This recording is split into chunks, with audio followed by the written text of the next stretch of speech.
నిరుద్యోగుల ఆశలు మరోసారి ఆవిరి కానున్నాయి.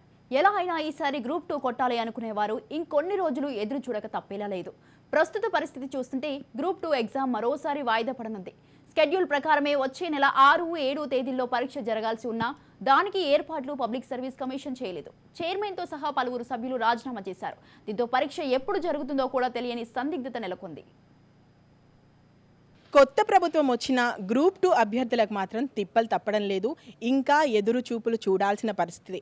ఓవైపు వయసు అయిపోతుందన్న టెన్షన్, మరోవైపు అయిన వాళ్ళకి ఏం చెప్పాలా అన్న టెన్షన్. దీనికి తోడు మళ్ళీ టీఎస్పీఎస్పీ ప్రక్షాళన ఎప్పుడు, కొత్త ఉద్యోగాలు ఎప్పుడొస్తాయి. సో ఇప్పటికైనా కొత్తగా వచ్చిన ప్రభుత్వం రొటీన్గా ఎగ్జామ్స్ రాయడం, మళ్ళీ నిరసనలు, కోర్టు మెట్లెక్కడం లాంటి ఫార్ములాను పక్కన పెట్టి పటిష్టంగా ఉద్యోగాలకు సంబంధించినటువంటి నోటిఫికేషన్ ప్రక్రియతో పాటు ఎగ్జామ్స్ కూడా కండక్ట్ చేయాలని నిరుద్యోగులు కోరుకుంటున్నారు. ఎనీహౌ ఇప్పటికైనా ఈ వచ్చిన ప్రభుత్వమైనా వాళ్ళకి న్యాయం చేయాలని కోరుకుందాం. రాష్ట్రంలోని వివిధ శాఖల్లో 783 గ్రూప్ 2 పోస్టుల భర్తీకి గతేడాది డిసెంబర్లో టీఎస్పీఎస్సీ నోటిఫికేషన్ జారీ చేసింది. దరఖాస్తుల స్వీకరణకు నెలపాటు అవకాశం కల్పించింది.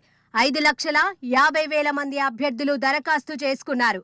గ్రూప్ 2 పరీక్షలను 2023 ఆగస్టు 29, 30వ తేదీలలో నిర్వహించనున్నట్లుగా కమిషన్ మొదట ప్రకటించింది. అయితే ఇతర ఉద్యోగ నియామక పరీక్షలు ఉన్న నేపథ్యంలో గ్రూప్ 2ను వాయిదా వేయాలని అభ్యర్థులు డిమాండ్ చేశారు. పబ్లిక్ సర్వీస్ కమిషన్ ముందు పెద్ద ఎత్తున ఆందోళన నిర్వహించారు. దీంతో పబ్లిక్ సర్వీస్ కమిషన్ ఆ పరీక్షలను వాయిదా వేసింది. నవంబర్ 2, 3వ తేదీలలో నిర్వహిస్తామని ప్రకటించింది. అయితే ఎన్నికల షెడ్యూల్ రావడంతో అధికారులు ఎన్నికల నిర్వహణలో బిజీగా ఉంటామని తెలపడంతో ఆ పరీక్షలను రెండోసారి తెలంగాణ పబ్లిక్ సర్వీస్ కమిషన్ వాయిదా వేసింది. జనవరి 6, 7వ తేదీలలో నిర్వహిస్తామని ప్రకటించింది. అయితే గత ప్రభుత్వం మారడం, కొత్త ప్రభుత్వం రావడంతో పబ్లిక్ సర్వీస్ కమిషన్ చైర్మన్, పలువురు సభ్యులు రాజీనామా చేశారు. దీంతో గ్రూప్ 2 పరీక్ష ఉంటుందా, ఉండదా అనే సందిగ్ధత నెలకొంది. దాదాపు 17 పేపర్లు అనేది లీక్ అయినాయి. పూర్వంలో మనం చూసుకుంటే ఆ టీం అనేది మొత్తం ప్రక్షాళన అయిన తర్వాత గ్రూప్ 2ని నిర్వహిస్తే బాగుంటుంది. అది దాన్ని ఏంటంటే గ్రూప్ 2లో ఈసారి కూడా ఎలాంటి అవకతవకలకు చోటునివ్వకుండా ఇప్పుడున్న ప్రభుత్వం మీద మాకు పూర్తిగా భరోసా అయితే ఉంది. ఈ ప్రభుత్వం కూడా లాస్ట్ ప్రభుత్వం లెక్క నిరుద్యోగులను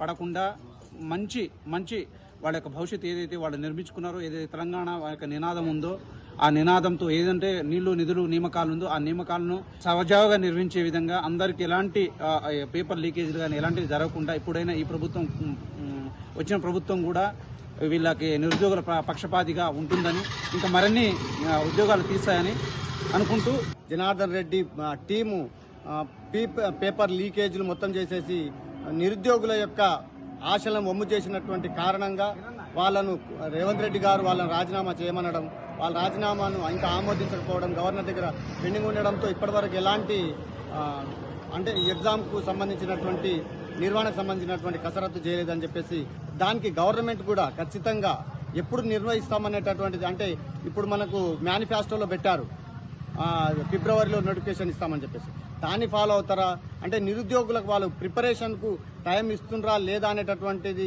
చెప్పాల్సినటువంటి బాధ్యత అయితే రాష్ట్ర ప్రభుత్వానికి ఉంది. కాబట్టి పరీక్షకు పట్టుమని 10 రోజుల సమయం కూడా లేదు. ఇంతవరకు పరీక్ష నిర్వహణకు సంబంధించి ఎలాంటి ఏర్పాట్లు కూడా జరగలేదు. అభ్యర్థులు కూడా కొత్త కమిషన్ ఏర్పాటు అయిన తర్వాత పరీక్షలు నిర్వహించాలని కోరుతున్నారు. దీంతో గ్రూప్ 2 పరీక్షలు వాయిదా పడే అవకాశాలే ఎక్కువగా ఉన్నాయి. అయితే పరీక్షలను రీషెడ్యూల్ చేస్తారా, లేక మరిన్ని కొత్త పోస్టులను చేర్చి రీనోటిఫికేషన్ జారీ చేస్తారా అనే దానిపై క్లారిటీ రావాల్సి ఉంది. ప్రభుత్వం కూడా టీఎస్పీఎస్సీ పై రివ్యూ చేసిన గ్రూప్ 2 ఎగ్జామ్ పై ఎలాంటి నిర్ణయం తీసుకోలేదు. గ్రూప్ 1 పరీక్షను మళ్లీ నిర్వహించాలని హైకోర్టు ఇప్పటికే ఆదేశించింది. ఆ పరీక్షను ఎప్పుడు నిర్వహించే దానిపై కూడా నిర్ణయం తీసుకోవాల్సి ఉంది. అదేవిధంగా గ్రూప్ 3కి సంబంధించిన పరీక్ష షెడ్యూల్ ని ప్రకటించాల్సి ఉంది. గ్రూప్ 4కి సంబంధించిన తుది ఫలితాలు వెల్లడించాల్సి ఉంది. ఇదంతా జరగాలంటే కొత్త సర్వీస్ కమిషన్ రావాల్సిందే అని అభిప్రాయం వ్యక్తమవుతోంది. అయితే ప్రస్తుత చైర్మన్, పలువురు సభ్యులు రాజీనామా చేసిన వాళ్ళ రాజీనామాపై గవర్నర్ ఇంకా నిర్ణయం తీసుకోలేదని తెలుస్తోంది. గవర్నర్ వాళ్ళ రాజీనామా ఆమోదిస్తే తప్ప కొత్త కమిషన్ను ఏర్పాటు చేసే అవకాశం లేదని ప్రభుత్వ వర్గాలు అంటున్నాయి. ఈ ప్రక్రియ అంతా ముగిసేసరికి టైం పడుతుంది అనే అభిప్రాయం వ్యక్తమవుతోంది. చూడాలి కొత్త ప్రభుత్వంలో అయినా నిరుద్యోగులకు న్యాయం జరుగుతుందో లేదో, మళ్ళీ కథ మొదటికే వస్తుందో.